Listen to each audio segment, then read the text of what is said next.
So I want to mention, I didn't put my email address anywhere, but it's my first name dot my last name, Kendra.Baumgartner at USDA.gov. So if any of you have any questions, don't hesitate to email me if we don't have time to address your questions today.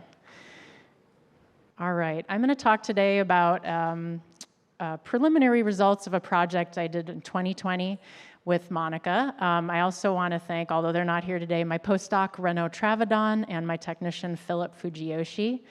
I had a field assistant, my daughter, last year. COVID gave us some challenges and opportunities that involved daycare being closed for 3 months. And so it was bring your kid to work day every day for me. I haven't spent that much time with my daughter since I delivered her. So it was informative for both of us. Anyways, she was much happier, as were we, for her to get back to daycare.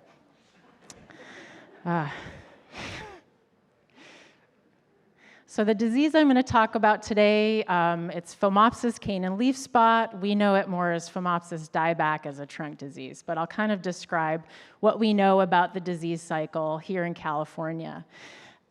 It's caused by the fungus. The scientific name is Diaporthiampelina. It used to be called Phomopsis viticola. I'm not going to dwell on the scientific names too much. But the spores of this fungus are produced with rain, and they're spread with rain. They're what we call splash dispersed. So if you see this, if you kind of imagine this, can you guys see the pointer there? Oh, anyways, let me point to it. This is a dead spur, and it kind of has a bleached appearance to it, and there are black spots all over it, and those black spots are the fruiting structures of the fungus. And so if you imagine it raining and the rain falling directly on that, any of those black spots that have spores oozing out of them, those spores will get carried away when a raindrop drops on it and splashes away from it. Then once the spores land on green tissues nearby, they need a long period of wetness to germinate and infect. So the ideal leaf wetness periods are like 10 to 20 hours. It's a long period of high humidity. And ideal temperatures, although it's a little bit cut off at the bottom of the screen here, it's thought to be 60 to 68 degrees. And those measurements come from studies that have been done of inoculations of juice grapes that are Vitis labrusca hybrids in the Northeast and the Midwest. So we're not sure if it's identical here in California, but those are the conditions that we know of from East Coast studies. The spores can infect any green tissue of the grapevine, and I've showed a range of different symptom pictures on parts of green shoots. So kind of going from upper left and going clockwise. In the top left, there's black spots on a green stem. Everywhere you see a spot, you can assume a spore germinated and infected, and then it kind of kills the green tissue and feeds off of it. Top right is a leaf with some black spots on it. Bottom left is a rachis that's just covered in black spots. That's not from California. That's a picture that a colleague of mine who used to be at Michigan State took. Anna Meeks-Schilder is her name, and she did studies of this pathogen on Vitis labrusca hybrids that are used for juice and wine to a limited extent in the Midwest and in the Northeast. And then the bottom right picture is of a petiole, of a leaf that we inoculated in the greenhouse.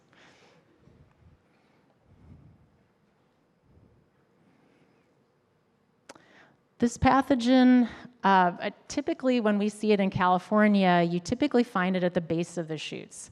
So the leaf spots are a little harder to find. The spots on the green shoots, especially at the base of the shoots, are the easiest thing to find. And they don't go away. They stick around all growing season long, but they typically start to form in spring with rain. And the rest of the shoot can grow healthy, so you don't see any spots above that lowest internode. and you won't typically see leaves, out near the tip of a shoot that have symptoms on it, unless it's in springtime.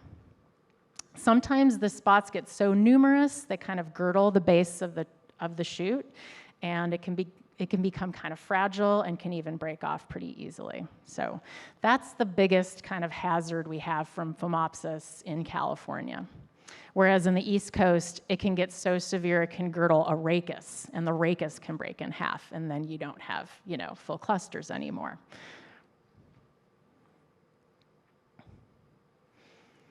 We know this disease in California more as a trunk disease called Phomopsis dieback. And Phomopsis dieback has similar symptoms to all the dieback type trunk disease. That includes Botrytis dieback and also Eutypa dieback. They all kill off spur positions. So if you look in a vineyard, you'll often find a combination of these different symptoms. You'll see, starting at top left and going clockwise, you'll see missing spurs along the cordon. You'll see dead shoots during the growing season where they grew and kind of stopped, and the rest of the shoots on the vine kept growing. Well, these just died off. And that symptom, this dead shoot symptom I'm showing here, that's like what the term dieback comes from. That's what we as pathologists call a dieback type symptom. Bottom left, you'll see a cordon that has some healthy shoots, some stunted shoots, some dead shoots. That's a real typical symptom of this disease. And then if you cut into those spurs that have symptomatic shoots on them, you might have to cut down into the cordon, you'll find wood cankers. The pathogen lives in the wood. The canker itself is completely dead wood. And the pathogen we can usually isolate in our lab from the margins of the canker, from apparently healthy wood. So this pathogen attacks any green part of the grapevine. It also attacks the wood. We don't really know, though, in California where it gets in most frequently into the vine, though. So that's what this slide is all about. One of our questions as researchers is, what part or parts of the plant are infected and at what time of year? Are the green shoots infected? Well, we know they are for sure, because if we go to vineyards that have a history of this disease on the foliage, we can see leaf spots. We can see spots on the leaves, we can see spots on the green stems, and everywhere you see a spot, you can assume that a spore landed, germinated, and infected. So we know that can happen. But that's very dependent on rain, so we don't see that symptom that often. What we see more are cankers in vines. So if we find the pathogen is a wood canker in the woody part of the vine, does that mean it infects the pruning wounds? Well, we're not sure. We know that we can grow the pathogen in Petri plates in our lab, and we can take spores from that and mix them with water and prune vines and spray them on the pruning wounds. That's what I do all the time. Like, you go out and prune vines and try to keep them from getting sick. I try really hard to make them sick, to study these diseases. It's totally different mentality. But we can prune vines, infect their pruning wounds, and then re-isolate the pathogen from that woody tissue, weeks to months later. So we know that we can force the pathogen in that way. But we've not trapped the spores of this pathogen during the dormant season, when you're all pruning and trying to protect your vines from getting infected, and when I'm out there trying to infect them.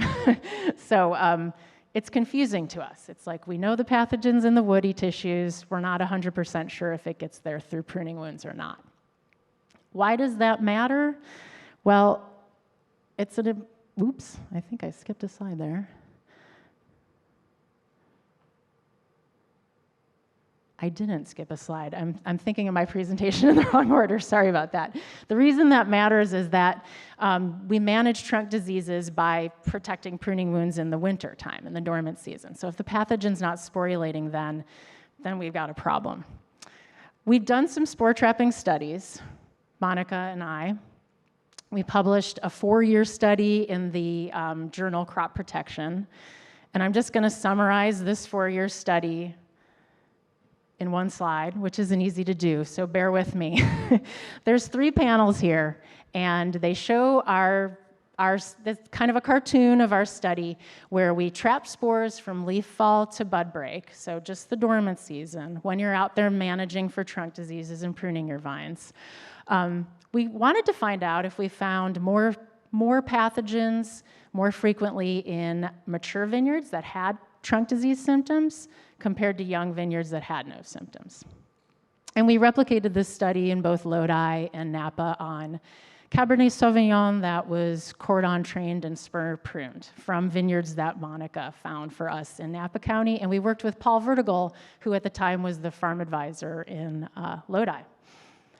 We used 2 different types of spore traps. So I'm not sure if you can see this here, but this is a microscope slide with a binder clip attached to a cordon.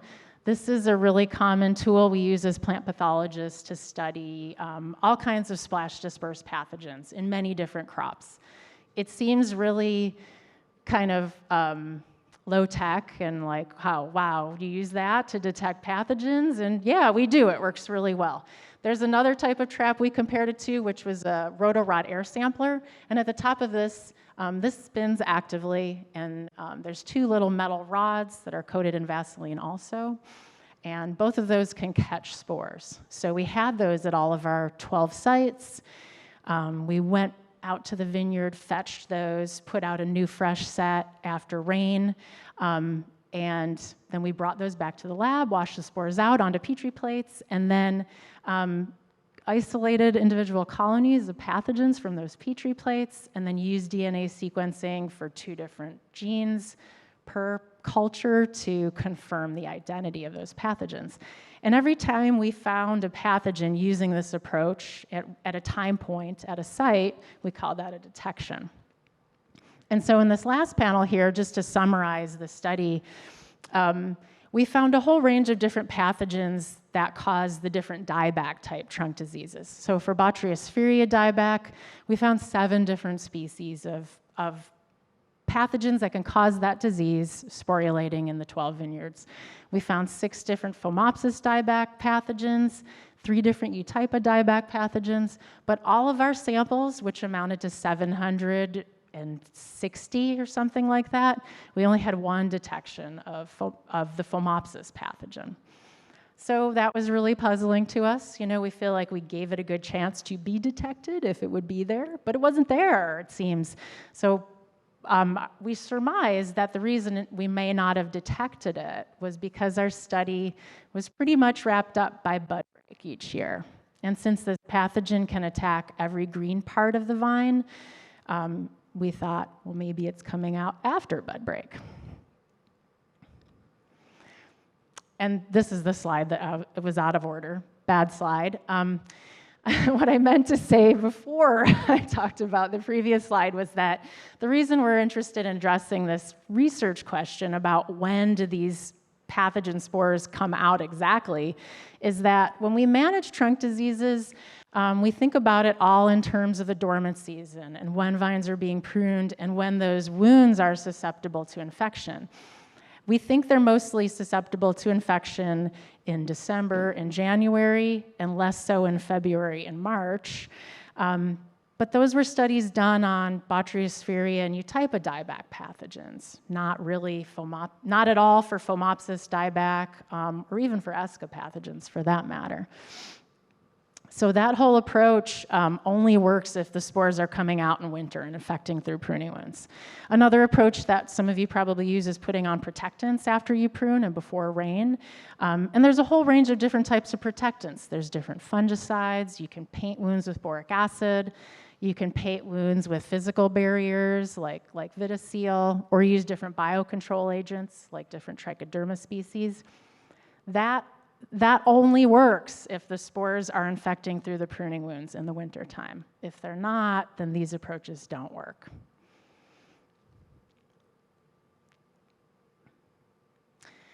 So we set up a new spore trapping study, which we did last year in 2020.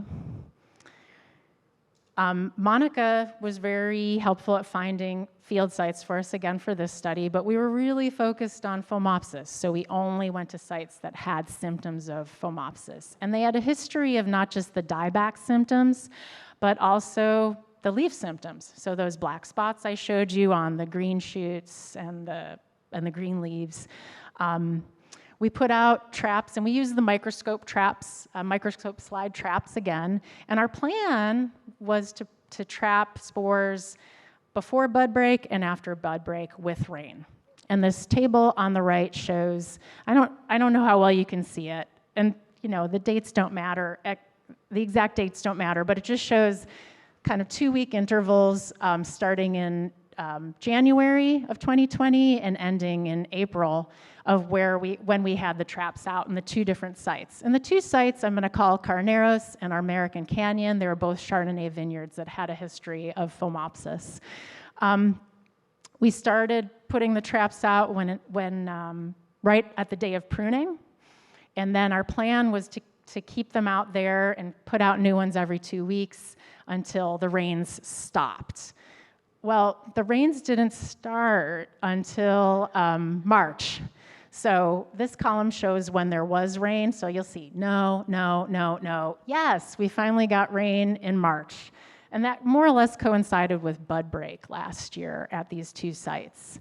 So the weather didn't really cooperate with our study so well, which is good in that other trunk diseases weren't making spores in January and February last year. But it was bad in that, we couldn't get some of our data until bud break happened. So we got some data after bud break. We didn't get much data before bud break because there was no rain. And then just to give you a sense of the timing, so bud break happened at these 2 sites in early March, and then bloom happened at the Carneros site mid-March, and then closer to early April at the American Canyon site.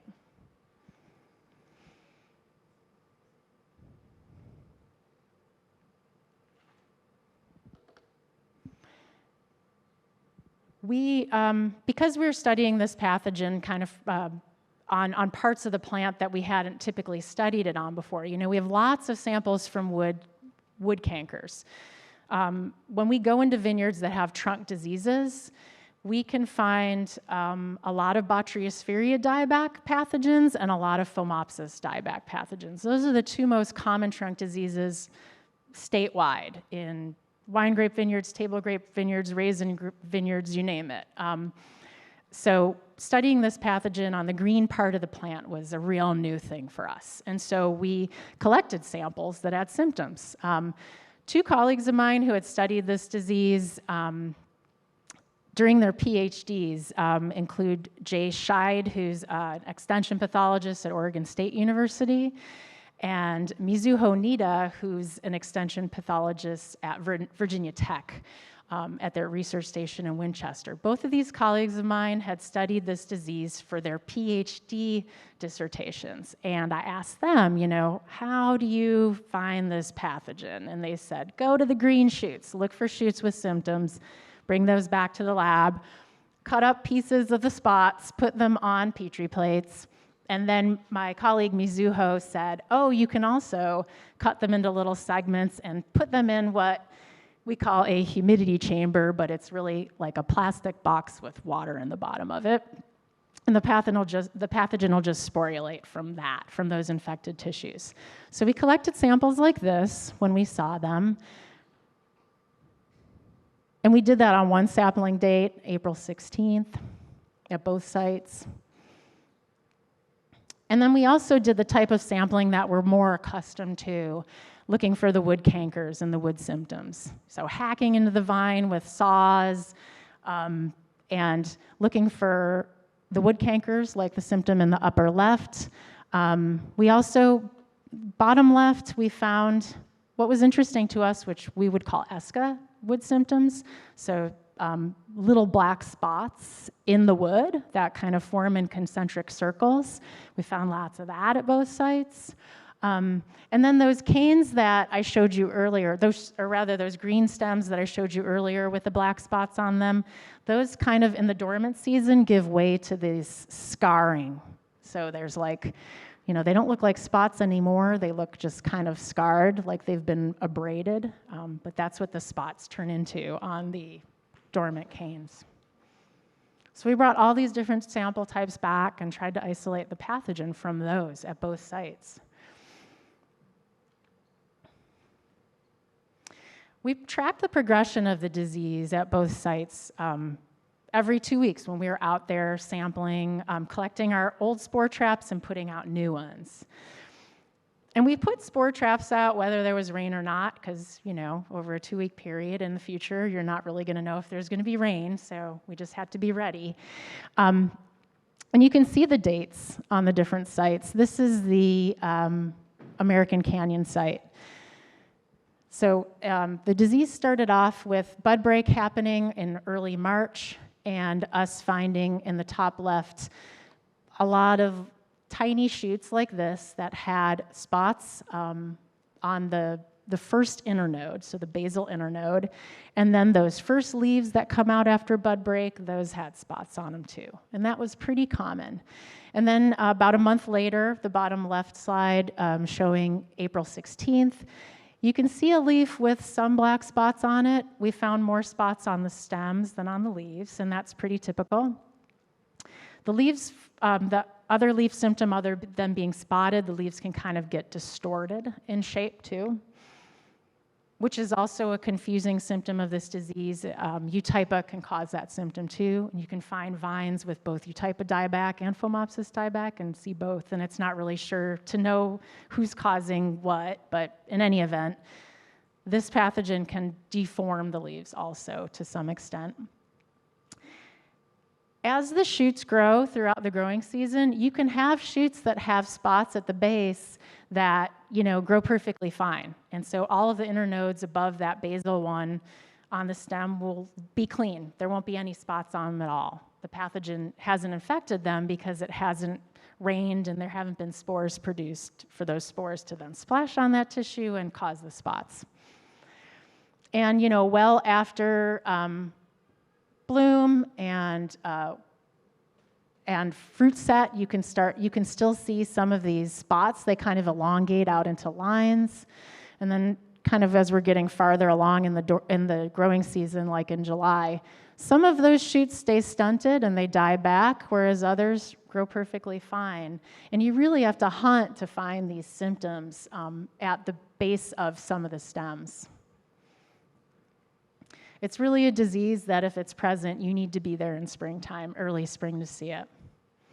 And that's also the case in the eastern US, except they see it every year. And so they just plan on putting on a spray at a bud break or when shoots are maybe an inch or two long because they know the pathogen is there.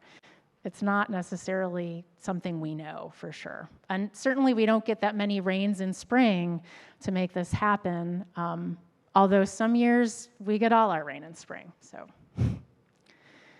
what's a normal year when it comes to rain anymore? I don't know. These are the symptoms and the progression of them in the Carneros vineyard, and very similar. It's very similar to what we saw in American Canyon, on the same dates, more or less. Bud break happened around the same time in early March for both sites, but bloom happened a little bit later at the American Canyon site. But here you can see top left some leaf spots. You can see that distorted leaf symptom on the bottom left a little bit better there. And a lot of people would look at that distorted leaf and think that's Eutypa dieback, but that's actually Phomopsis dieback. In this same site, we also saw plenty of spots at the base of the stems. And those persist over time to the extent, some are more serious than others, and I guess that might be the case because that poor hapless shoot just got more spores kind of landing on it from a nearby infection source.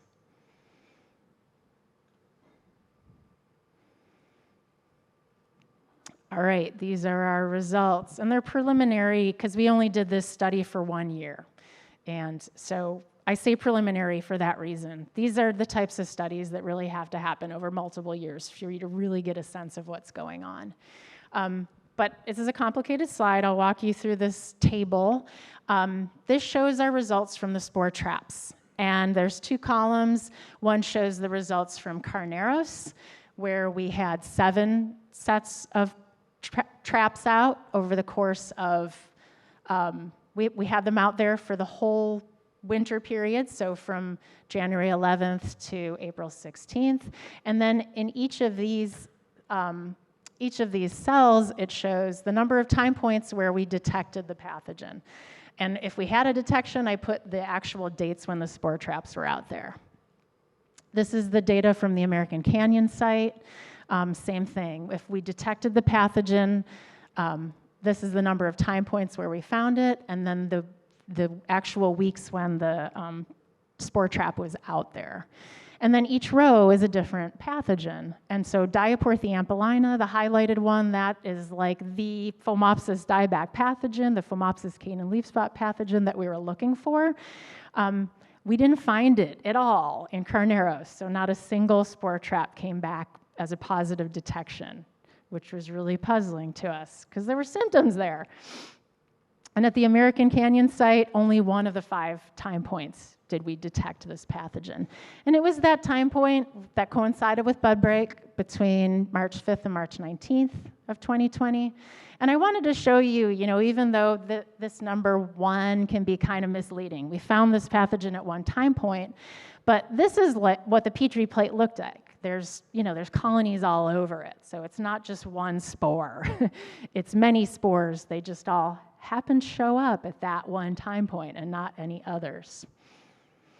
We also found 2 different Phomopsis dieback pathogens, Diaporthy aries and Diaporthy funiculina.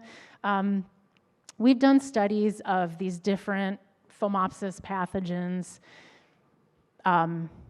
over the years, mostly by inoculating woody tissues to show whether they're a pathogen or not. But we don't know if these other species also attack green tissues. Diaporthy ampelina definitely does. The other 2 Diaporthy species, we don't know. But we found one of them, Diaporthy aries, from our spore traps in Carneros, and we found Diaporthy funiculina also at the same time we found the species we were looking for.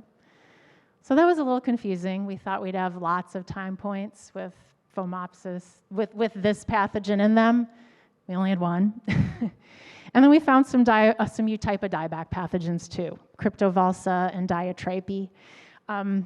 U-type of dieback is like the best studied trunk disease on the planet. Second to that is ESCA.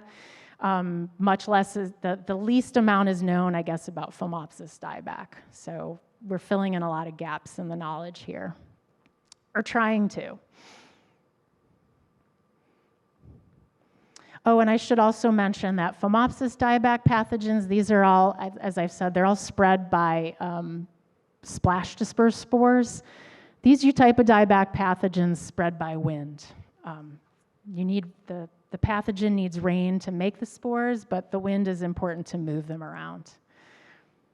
And I should say the spore traps, they're kind of analogous to the sticky traps for insects that Monica uses and that we heard about in the previous talk for glassy-winged sharpshooter. They're only good at detecting spores if the spores are moving around. Just like sticky traps are only good to detect insects that are moving around. If they're not moving, you're not going to detect them. So they could be there, just not being spread, if that makes sense. This table shows the results of our isolations we did from the symptomatic green stems. And the column on the left is for the Carneros site. I'm going to try to use my pointer here. And then the column on the right is for the American Canyon site. And plus means we found the pathogen, minus means we didn't. We didn't find any Phomopsis dieback pathogens from those shoots that had symptoms of Phomopsis, and that was incredibly puzzling for us. Instead, we found Botrytis dieback pathogens. So that was frustrating. And then this humidity chamber approach, which my colleague Mizuho said worked great, it didn't work at all. I followed the directions, but anyways, maybe it didn't work because it was a different pathogen on those shoots. That's all I can guess. But we for sure thought that taking green shoots that had symptoms of Phomopsis, we would be able to detect the Phomopsis pathogen from those spots, and we didn't. And then lastly, when we got the wood canker samples, we did find the pathogen we were looking for, but only from the Carneros site, not from the American Canyon site. And we found the 2 other Diaporthes species also at the Carneros site, but not at American Canyon. We found Eutypa at both, causing wood cankers, but we didn't trap Eutypa from either site. And then we did find one of the Botryophilia dieback pathogens, Diplodius seriata, which among all those pathogens is the most common pathogen that you can detect causing a trunk disease in any vineyard in the world. It's very widespread. So these results were puzzling. We didn't have consistency among the different tissues we sampled, different types of samples we got, or between the sites. So here's my summary slide. I would say that the symptoms, though, seem to be consistent between the sites. So everything we would call Phomopsis was there, which is consistent with what Monica had seen years before. Why we weren't able to get the pathogen from all sample types, from all the sampling points from both sites, though, was very puzzling for us. And then the other thing that was hard about our study in 2020 was that we didn't have rain until bud break, the time of bud break. So we don't have because this pathogen spreads with rain, maybe that really limited our ability to detect it since we didn't have rain prior to bud break.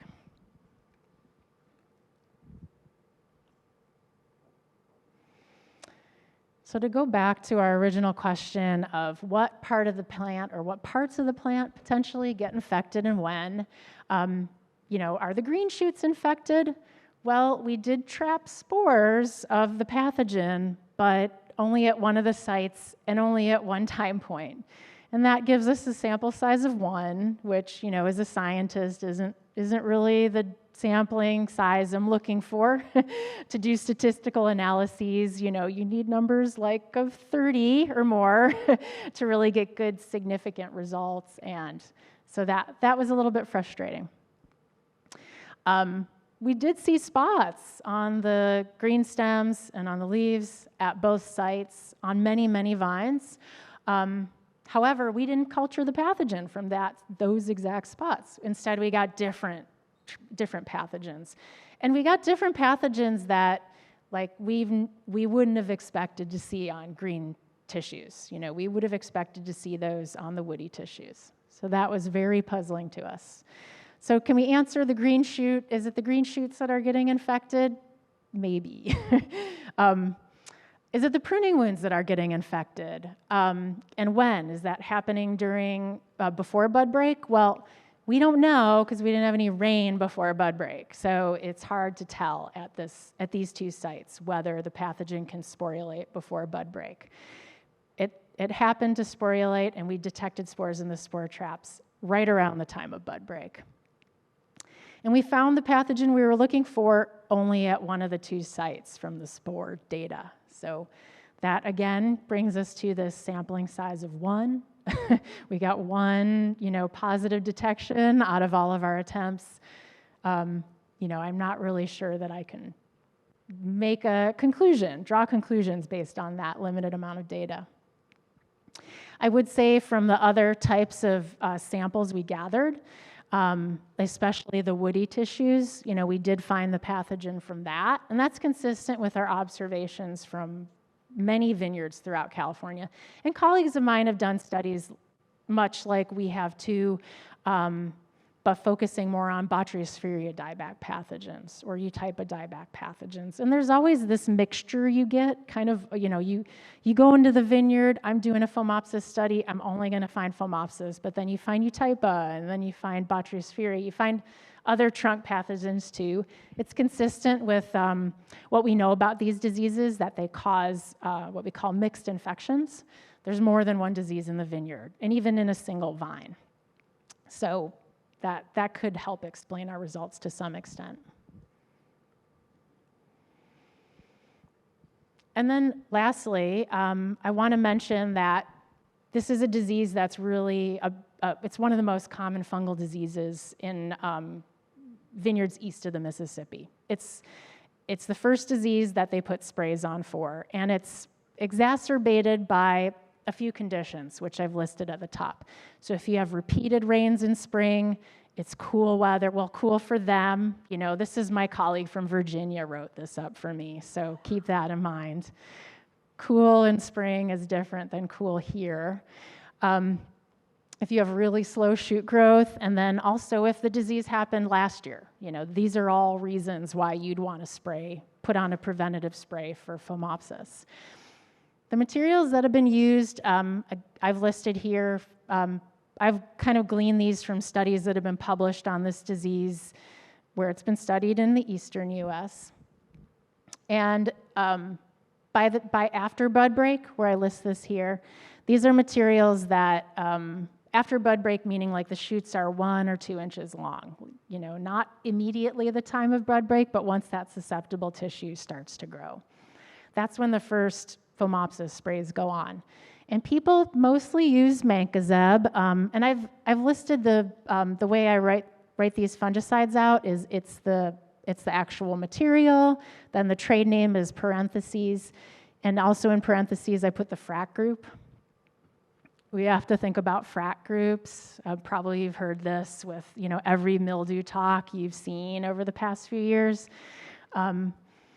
And the reason you have to worry about it, if you're putting on a material during the growing season that is the same FRAC group as what you're putting on for mildew soon after, you don't want them to be in the same group. So Mancozeb is good, I guess I have to say, in that it's group M3. That means it's got like a multi-site activity. Mancozeb's bad, though, because it has this long period where it's active in the tissues. And well, I guess that's good to fight fungi, but it's bad in that there's like a 2-month period where you can't spray it before harvest. So that's why they say no post-bloom sprays. Azoxystrobin also seems to work well against this, granted in trials that have been done in the East Coast. Trade name for it, those formulations is Abound. It's FRAC group 11. Crosoxamethyl has also been used. It's had mixed success with high pressure years, it not working at all. So, dormant applications of liquid lime sulfur have been used for this disease in the East Coast for years and years. For those of you who've never used liquid lime sulfur, it's not something that a lot of people are familiar with, but it's a good strategy to put on a dormant spray for a pathogen that overwinters in woody tissues. Tree crops, growers who have tree crop diseases that are similar to these trunk diseases put on liquid lime sulfur applications. And it has a slightly different mode of working than the other fungicides that I listed above that, in that everything it hits, it kills. So if it hits the spore-producing structures, that overwintering stage of the fungus, it will kill it. Whereas the other fungicides that are listed for bud break applications or shoot applications, the pathogen has to germinate and start growing. The spores have to germinate for those fungicides to kill it. And fixed copper in the dormant season is something that growers in the eastern U.S. have used, but it's shown to be mixed. So in heavy disease pressure years, doesn't work very much. Lower pressure years, it does. So These, I wouldn't say that I know any growers who use these for Phomopsis, but just so you know, if you do have Phomopsis problems, like these conditions that are listed at the top, you know, repeated spring rains, cool weather, slow shoot growth, and then also if you've seen the disease on the shoots the year before or in previous years that happen to have rainy springs, you might want to consider putting on these materials or talking with Monica and I and maybe starting a trial to see if this works. So with that, I'm happy to take any questions, and also I want to open it up to Monica, who might have some slides she wants to show too. What did the growers apply? What kind of fungicides did they apply before you took your samples? Because it seemed to really kill the Phomopsis. Oh, the question was, in our field sites in 2020, what did the growers apply? As far as I know, it was just applications for mildew. So, you know, when we would go and get our spore traps and they were covered in sulfur, then I knew what had been sprayed. But that was it. But I don't think that, you know, there was a Phomopsis program necessarily going on. Yeah. That's a good question, though.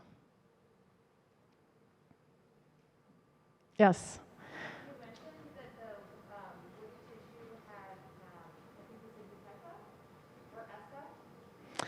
Yeah, yes. Question? Can you repeat the question? Sure. She said, did we see symptoms of ESCA in the woody tissues? And yeah, we did. And you didn't see them, like, is it possible that they just don't culture well? The question is, do they just not grow out well when we try to culture them? And that's true. Yeah, the ESCA pathogens are really difficult to culture. They're very slow growing. And so on that Petri plate, you know, all kinds of other fungi grow much faster. Some of those are other trunk pathogens, like the ones that cause Botrytis dieback, namely. Yeah, there could have been ESCA pathogens in those vineyards based on those wood symptoms. That said, I've seen those wood symptoms in other vineyards and not detected ESCA pathogens either. So it's hard to know. When you see that symptom in the wood, those black spots that you get from ESCA pathogens, you know, we don't always find the fungi from those black spots. And part of it could be that not only do they grow really slow and they're difficult to detect, but also you might see those spots distant from where the pathogen is actually living in the wood.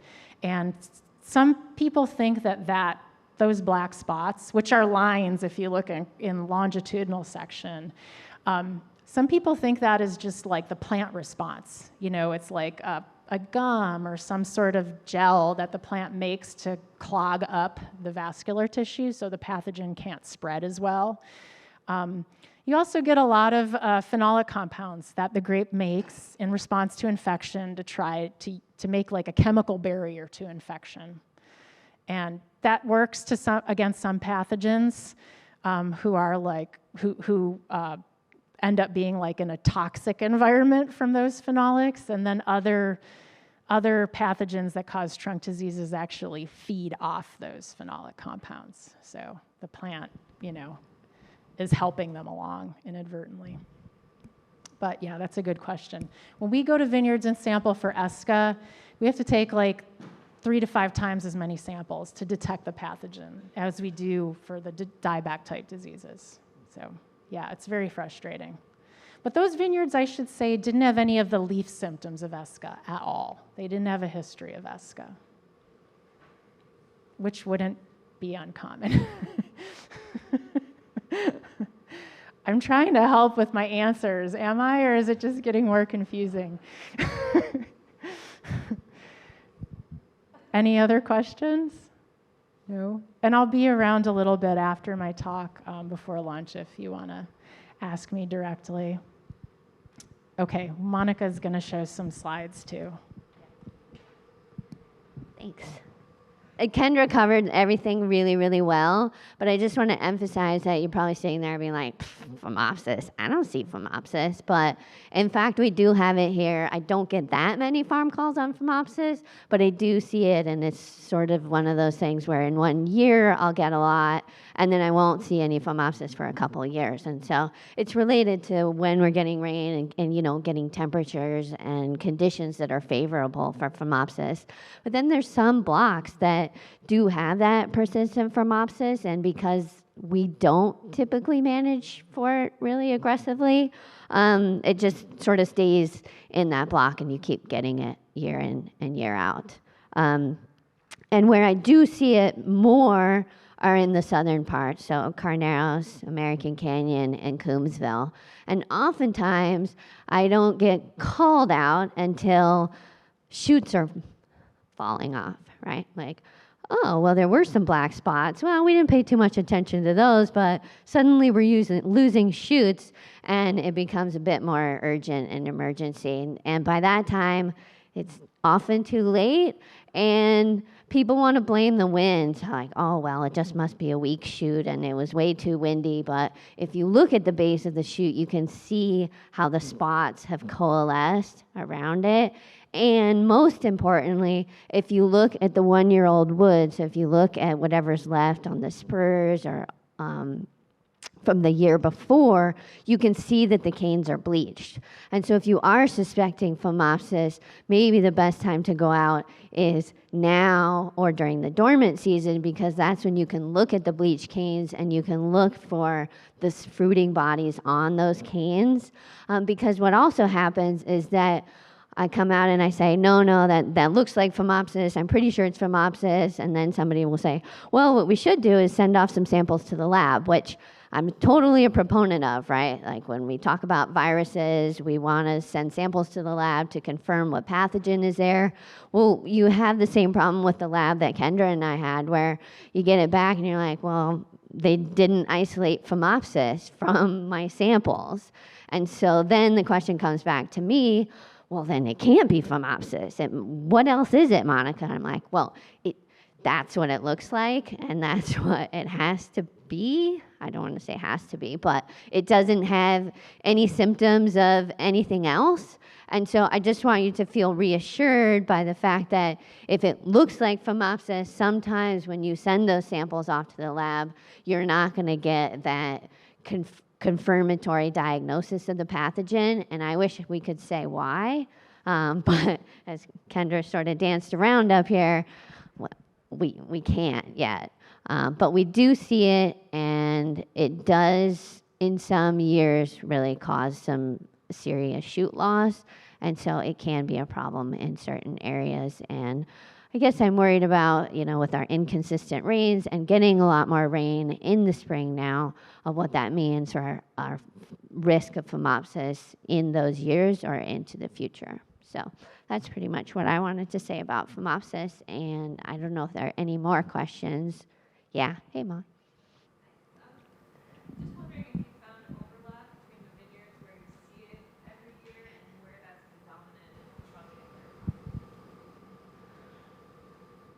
Can you go ahead and repeat that too? Oh, yeah.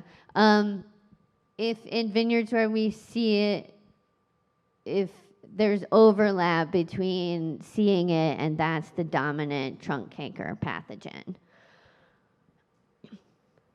No. Yeah, so it's real confusing because you look at it and you're like, it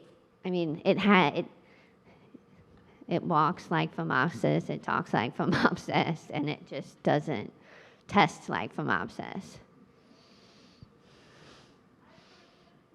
Yeah. Nope. Hello. Zoom is asking, what specifically Zoom, the company? Wow. We really. I'm sorry. And I thought nobody cared about Phomopsis.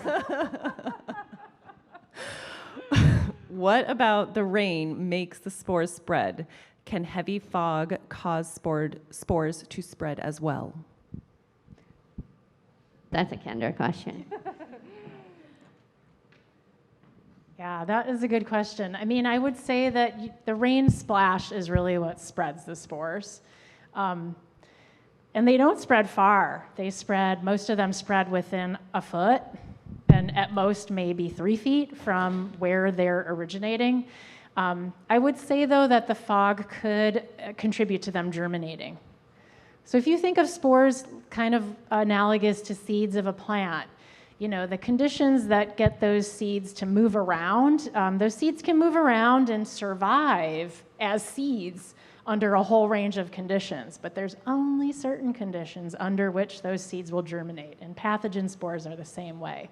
Like, they have a whole range of conditions where they can just exist as a spore for long periods of time and not die, but stay in the form of a spore. But the fog, the humidity, the measurements that have been done say you need between 10 and 20 hours of leaf wetness to get them to germinate. Fog would definitely contribute to that, for sure. I have another question. Sure. Can you speak on nursery stock having positive results for some of these wood diseases, and whether or not that means the vine will have symptoms? That's a good question. I personally haven't screened a lot of nursery stock for these diseases. I know my colleague Mizuho Nita, who's at Virginia Tech, he has screened through some nursery stock there, going through all the wine grape vineyards of Virginia, which we all hear about so much, right? He has screened through the nursery stock, and he's found the pathogen in them. And it's not a surprise if you imagine growing green shoots in the nursery. That's part of the crop, so those can get infected in the nursery just like they can in the vineyard. In terms of the broader question about nursery stock and being a source of trunk diseases, not a lot of studies have been published from California. Most of this work has been done in Europe. And the pathogens that have been detected the most often out of all the trunk pathogens seem to be the ESCA pathogens, and only some of them, not all of them. And not in high rates, not 100% of the material, but small amounts. And that's one of the things with contamination that's really difficult. I work in a lab environment. We're looking for contamination of our PCR samples or things like that. Like, it happens so infrequently, it is really hard to hone in on where it's coming from. You end up with these small sample sizes, like I was talking about as a problem earlier as a researcher. And so the instances of contamination of nursery stock are few and far between, so that makes it really hard to find out where it's coming from and when. The ESCA pathogens, I think, are maybe found more often in nursery stock studies that have been done overseas because, one, they've been found in wounds of nursery stock, so like in graft unions. When people have gone to take that graft union, people meaning researchers, take that graft union, grind it up, extract DNA, and try to detect ESCA pathogens, they've found it in the graft union, rather than like somewhere along the scion or the rootstock. And then the second most common place to find certain ESCA pathogens in certain studies that have been published on certain rootstocks overseas is the base of the rooting, where that wound on the rootstock is jammed into the soil and where the roots start to grow out of. Some of the ESCA pathogens, you can find their spores in the soil, and we don't really know if that means that they're soil-borne diseases and they spread with contaminated soil. There isn't a lot of evidence to suggest that, but you can find their spores in the soil. And so maybe that's how they're getting in some instances, but we don't know. There isn't conclusive evidence for that. And I would say that the nursery stock, the plants that are grown, at least, that are propagated from dormant canes. So if you imagine your vineyard, imagine that being a mother block in a nursery, and taking those canes, cutting them up, those turn into scion, some of them turn into rootstock, and then they're grafted in a dormant bench graft. Those materials could potentially get spores splashed onto them. So then when those cuttings go into like a soaking bath where they're hydrated before being grafted or being put into cold storage, potentially you can imagine like spores getting, spread all throughout that water bath and moving from one cutting to the next. That's kind of the scenario that people have gleaned from studying nursery stock overseas. Yeah. But I can't tell you what percentage, which diseases, which are more coming from nursery stock versus not. It's like a forensics investigation when I go to vineyards and see trunk diseases. It's like, I don't know where it came from. I can only surmise. But yes. I wanted to mention also, the Improvement Advisory Board has put money, oh, sorry. Thank you. I wanted to mention back to the nursery stock question. The California Improvement Advisory Board has offered or awarded money to Philippe Rolschausen. Yep, Philippe's a colleague of mine at UC Riverside. Yes. Yep. And so he is now working with a handful of nurseries and taking samples, trying to identify various fungi that could be in there and where within the nursery practice it could be maybe propagating more, cleaning up, various ways of working on that and seeing exactly what's out there. I'm not sure if he's looking at all the fungi that we're talking about today. It may just be like pheo and cylindrocarpin and other things. Right. But yeah, that's a great question. And because those fungal issues are not part of the California certification and registration program, we figured there should be another way of looking at it. And so that's what's being worked on now. Good point. Thank you for reminding me of that. Yeah, Philippe Rolschausen is a colleague of mine. Who, for those of you who don't know him, he was a student of Doug Gubler's years ago. Just a few years ago when Philippe and I were in grad school together. And Philippe is, he studied Eutypa for years and years, and his perspective on trunk diseases is a good one. He's working with a colleague of mine, Dario Cantu, who's at UC Davis in the Viticulture and Enology department. And Dario and Philippe and I have worked together on trunk diseases, trying to detect them, studying the pathogens at the molecular level for a number of years now. And I guess the pathogens you mentioned, the pheos, I'll just make this brief. Pheo is short for Pheomoniella or Pheoacremonium, which are two of the ESCA pathogens, and then cylindrocarpon, I think you mentioned, which is now a whole other set of scientific names I'm not going to go into.